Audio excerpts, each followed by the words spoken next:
Goeiedag, ek groet jou in die kosbare naam van Jesus Christus. Die Bybel sê in Efesiërs 2 vers 10, want ons is sy maaksel, geskape in Christus Jesus, tot goeie werke wat God voorberei het, sodat ons daarin kan wandel. God het 'n plan vir jou lewe gehad, nog voordat jy gebore is. Dit is hoekom hy jou in die wêreld gebring het. Om jou net besig te hou, was nooit sy doel vir jou lewe nie. Hy wil sien dat jy die werk doen wat hy vooraf vir jou voorberei het om te doen.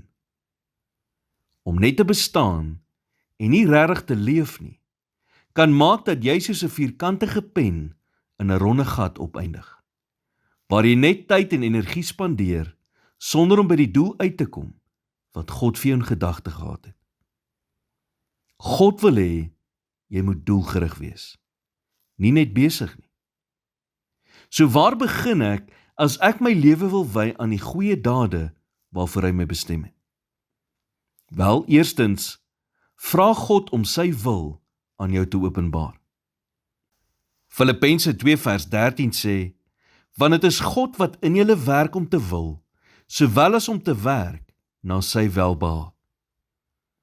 Wanneer jy God se wil vir jou lewe met alles binne in jou soek, plaas hy begeertes in jou wat jou lei om sy doel te bereik. Tweedens, verwag om groter dinge te doen as waartoe jy in staat is. Wanneer ons net op onsself gerig is dit wat ons in die lewe kan doen baie beperk. Maar wanneer ons op God gerig is dit wat hy deur ons in hierdie lewe kan doen onbeperk. God roep ons nooit om te doen wat ons kan doen nie. Hy roep ons om te doen wat hy kan doen. Efesiërs 3 vers 20 sê, en aan hom wat mag het om te doen, ver bo alles wat ons bid of dink, volgens die krag wat in ons werk. Derdens, maak staat op God se krag. Paulus sê in Kolossense 1 vers 28 en 29, hom verkondig ons, terwyl ons elke mens vermaan, en elke mens in alle wysheid onderrig, om elke mens volmaak in Christus Jesus voor te stel. Waarvoor ek arbei en stry, volgens sy werking wat in my werk met krag. Waar kry ek energie om te leef soos God van my verwag? By God. En dit is vandag vir jou beskikbaar.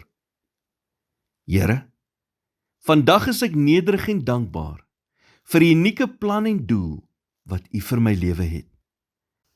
Help my vandag en elke dag om die goeie werke raak te sien wat U reeds vir my voorberei het om te doen. Lei my met U Gees om met vrymoedigheid daarin te wandel en laat my lewe 'n bewys wees van U liefde en genade. In Jesus naam bid ek dit. Amen.